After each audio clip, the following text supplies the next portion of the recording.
Hi நண்பர்களே, home tour கேட்டிருந்தீங்க. நான் ஹோம் டூர் போட்டிருக்கேன். வாங்க எங்கள் வீடை பார்க்கலாம். இதுதான் என்னோடய வீடு. என்ட்ரன்ஸ் இதுதான் பாருங்கள். பக்கத்தில் வீடு கிடையாது, இந்த பக்கமும் வீடு கிடையாது, நடுவுனே என்னோடய வீடு. பக்கத்தில் இருக்கிறது தண்ணி தருது பார்த்தீங்களா, குளம். அது பக்கத்தில் தான் என்னோடய வீடு இருக்குது. செடியெல்லாம் வச்சுருக்கேன் நிறைய செடி புல்லெல்லாம் மண்டி கிடக்கிறதுனால எங்கள் வீட்டுக்கு பாம்பு அதிகமாக வரும் உறவுகளே. நான் எதுக்காக அந்த வீடியோ போடுறேன், ஷார்ட்ஸ் போடுறேன் அப்படின்னு நினைக்கலாம். இந்த மாதிரி வீட்டில் இருந்து தான் நாங்கள் கஷ்டப்பட்டுட்டு இருக்கோம். வாங்க வீட்டுக்குள்ளே போய் பார்க்கலாம். என்னோடய வீடை பாருங்கள், கண்டிப்பாக உங்களுக்கு பிடிக்கும். இப்படி ஒரு வீட்டில் வாழ்கிற எங்களை பார்த்து இல்லையெல்லாம் எதுக்கு ரீல்ஸ் போகிற நிறைய பேர் என்னை அவமானப்படுத்துகிறாங்க. மனசாட்சியே இல்லாமல் பேசுகிறாங்க ஃப்ரெண்ட்ஸ். பாருங்கள், நாங்கள்லாம் முன்னேறக்கூடாதா, வளர்ந்து வரக்கூடாதா? நீங்களே சொல்லுங்கள் ஃப்ரெண்ட்ஸ். எவ்வளவோ நானும் வருத்தப்பட்டு பேசியெல்லாம் போட்டாச்சு. அப்போ யாரும் சப்போர்ட் பண்ணுற மாதிரி தெரியல. இதுதான் ஃப்ரெண்ட்ஸ் என்னோடய வசந்த மாளிகை. எப்படி இருக்குதுன்னு கமெண்ட் பண்ணுங்கள். என்னடா இப்படி இருக்கே அப்படின்னு சொல்கிறீங்களா? என்ன பண்ணுறது, சின்னூடு வீட்டில் இப்படி தானே இருக்கும், வேறு வழி இல்லையா? அதான் இப்படி இருக்குது. டிவி இருக்குது எங்கள் வீட்டில். ஆனால் டிவி ஓடி 1 வருஷத்துக்கு மேலே ஆயிடுச்சு. வேறு வழியில் அந்த டிவி ஷோக்குக்காக வச்சுருக்கோம். எடுத்து போட மனசில் காசு கொடுத்து வாங்கிட்டோம்ல. இதுதான் என்னோடய வீடு. என்னோடய சேனல் பிடிச்சதா லைக் பண்ணி, ஷேர் பண்ணி, கமெண்ட் பண்ணுங்கள் உறவுகளே.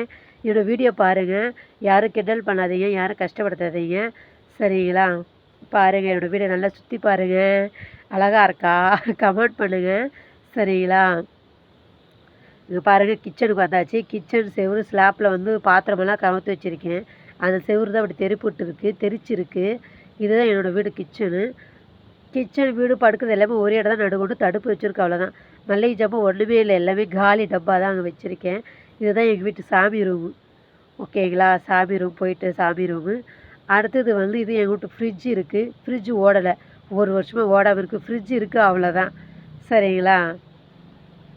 அதுக்கு பிறகு எங்கள் வீட்டு கிச்சன். இங்கே பாருங்கள், இதோடு அடுக்கி வச்சுருக்கு பார்த்தீங்களா? மல்லிகை பொருள் பார்த்தீங்களா? எல்லாம் எம்டி டப்பாவாக கவுத்து வச்சுருக்கேன். ஒன்றுமே இல்லை அதில். பாத்திரமெல்லாம் பாதி வெளியில் கிடக்க, அன்னக்குடியில் பாதி உள்ளே இருக்குது. இந்த அடுப்பு போன வீடியோலேயே நான் போட்டிருப்பேன். அடுப்பு தெரிச்சிடுச்சு, ஹீட் ஆகி அப்படின்னு சொல்லி. கண்ணாடி கிளாஸு இது பாருங்கள், தெரித்து ரொம்ப மோசமான நிலைமையில் அடுப்பு இருக்குது. வேறு வழியே இல்லை. புது அடுப்பு வாங்கி யூஸ் பண்ணுற அளவுக்கு கொஞ்சம் வசதியும் கம்மியாக இருக்குது. கம்மி இல்லை, சுத்தமாகவே வசதி இல்லை ஃப்ரெண்ட்ஸ். என்னோடய நிலைமைலாம் நீங்கள் பார்த்துருப்பீங்கன்னு நினைக்கிறேன். என்னோடய நிலைமை இது தான் பாருங்கள். என்னோடய அடுப்பு எவ்வளோ டேமேஜ் ஆகிருக்கு பார்த்தீங்களா?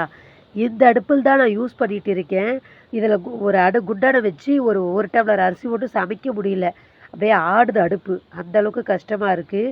நான் உங்கள்கிட்ட காசோ பணமோ எதுவும் எதிர்பார்க்கல. எனக்கு உங்களோட சப்போர்ட்டும் உங்களோட ஆதரவு மட்டும் தான் வேணும் உறவுகளே. வேறு எதுவுமே வேணாம் நண்பர்களே. அந்த சப்போர்ட் கொடுத்தா போதும். இது என்னோடய வீட்டு கொல்லை பக்கம். சுற்றியும் வயல் தான். இதோ பில்லெல்லாம் நிறையா இருக்குது பார்த்தீங்களா? இதில் நிறைய பாம்பு கிடக்கும். அப்பப்போ நிறைய டைம் பாம்பு வருது லைவில் சத்தம் போட்டிருக்கேன். நீங்கள் எல்லாம் கேட்டிருப்பேன்னு நினைக்கிறேன். இது எங்கள் வீட்டுக்கு பின்னாடி குளம் இருக்குது. இந்த குளத்தில் நிறைய மீன் இருக்கும். இப்போ கூட மீன் ஒரு துள்ளி போகுது பாருங்களேன். அது பாருங்கள், மீன் போகுதுங்களா? சுற்றியும் இயற்கை காட்சியோடு தான் வாழ்ந்து கொண்டு இருக்கோம்.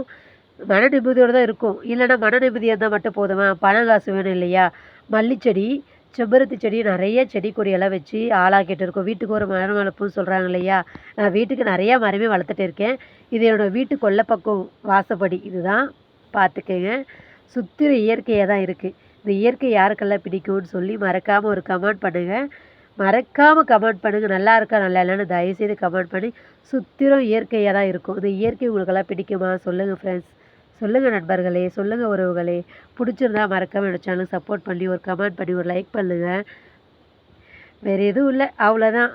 சப்போர்ட் பண்ணுங்கள். என்ன சொல்கிறதுன்னு எனக்கு தெரியல. இதுதான் என்னோடய ஹவுஸ். எப்படி இருக்குன்னு மறக்காமல் கமெண்ட் பண்ணுங்கள். இது திரும்பி வீட்டுக்குள்ளே ஏன் வந்தேன்னு சொல்லி கேட்கலாம். அது அப்போயே ரொம்ப இருட்டாக தெரிஞ்ச மாதிரி இருந்துச்சு. சரி, ஃபுல் வீடியோயாக கவர் பண்ணுவோம் சொல்லி கவர் பண்ணியிருக்கேன், அவ்வளோதான். செவுரு பார்த்தீங்களா எப்படி? இந்த செவுரு தான் ரொம்ப பயமாக இருக்குது, இடிஞ்சு விழுந்துருமோன்னு சொல்லி. பார்ப்போம் என்ன பண்ணுறது. ஆடோட விதி இருக்குது இல்லையா? இது வேறு வழியே இல்லை, அதான் இருக்கும். செவுரெல்லாம் எல்லாம் இப்படி ஈரமாக இருக்குதுன்னு சொல்லி நீங்கள் கேட்கலாம். அது மழை பெஞ்சதுனால ஈரம் காக்குது. 2 பக்கம் குளம் இருக்கு இல்லையா? அந்த ஈரம் காக்குறதுனால செவுரெல்லாம் இது மாதிரி ஈரமாக இருக்குது. தரையும் ஈரமாக தான் இருக்கும். அது பாருங்கள், தரையும் ஈரமாக தான் இருக்கும். அதனால் என்ன பண்ணுறது? சரி, okay friends, thank you so much. பிடிச்சிருந்தா என்னோடய சேனல் கமெண்ட் பண்ணி, லைக் பண்ணி, ஷேர் பண்ணி.